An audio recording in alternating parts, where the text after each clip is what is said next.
Sherman and Johnston met to discuss potential terms for peace at the farm of James and Nancy Bennett in between their lines on Hillsborough Road near Durham. After discussing terms for peace on April 17, the two generals agreed to meet again the next day in an attempt to finalize an agreement. On April 18, Johnston brought with him John C. Breckinridge, former Vice President of the United States, a Confederate general, and recently appointed Confederate Secretary of War. Sherman initially resisted the participation of Breckinridge because of his political position, but gave in after he was assured that Breckinridge was participating as a military officer.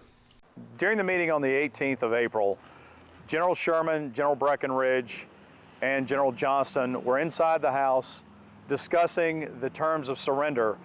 The Confederates were still trying to obtain any kind of rights and privileges that they could get out of the federal government at this point in time. They were also trying to get some of their weapons to be taken back to their arsenals, back to their home states, so that they could defend their states, because a lot of the states in the Confederacy or now in the South were under a great deal of turmoil. The terms initially agreed to by the parties were even more generous than those Grant gave Lee at Appomattox. Sherman believed he was acting as Lincoln had wanted. However, Lincoln was dead, and Andrew Johnson, who had been born in Raleigh, was now the president. So President Johnson, Secretary Stanton, and all the other cabinet members were not in agreement with these terms. They felt like that General Sherman had given too much leniency to the Confederacy and also outstepped his bounds as far as being a military officer, only to discuss and negotiate the terms of surrender for the Army, like what Robert E. Lee and General Grant had met on up at Appomattox Courthouse. President Johnson sent Grant down to Raleigh to take over command of Sherman's army and lead the negotiations. Due to their close relationship, Grant allowed Sherman to continue to lead the talks, but for terms that were the same as that given to Lee and his men.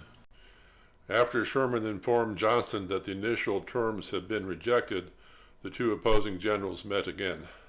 On April 26, 1865, the two generals met right back here at the Bennett farmhouse to finalize the second and final terms that would be negotiated and signed off on. These terms would only surrender the Confederate troops, but in these particular negotiations, General Johnston was able to work it out with President Jefferson Davis and also the cabinet members of the Confederate government to actually surrender 4 Confederate states: Florida, Georgia, South Carolina, and North Carolina. All total within these 4 states were 89,270 active Confederate soldiers. So you have the largest surrender of the American Civil War taking place right here at the little Bennett farmhouse.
This does not end the American Civil War. There are still 3 other surrenders to follow.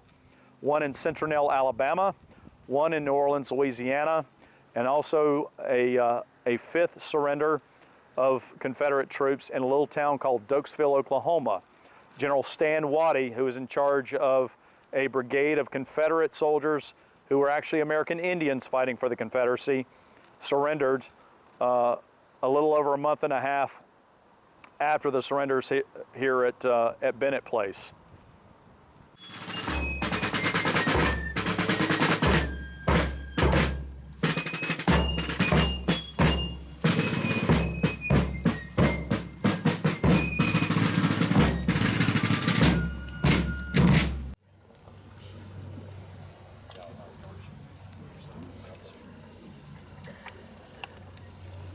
Private SL form, 58, 58.